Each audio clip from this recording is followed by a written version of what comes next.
Hello everyone, নিয়ে চলে এসেছি আবার একটা নিত্য নতুন রেসিপি। তবে এই রেসিপিটা কিন্তু ভাইরাল রেসিপি, আমি নিজেও জানি না এর নামটা কি, তো আমিও একবার ট্রাই করে নিলাম।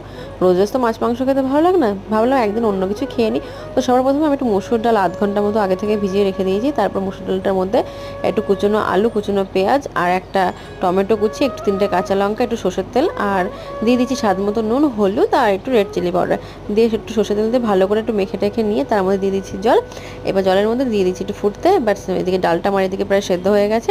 এবার আমি 3টে ডিম এর মধ্যে এখানে ডিমের পোচ করে দিয়ে দিচ্ছি ডিমটা ডালের মধ্যে।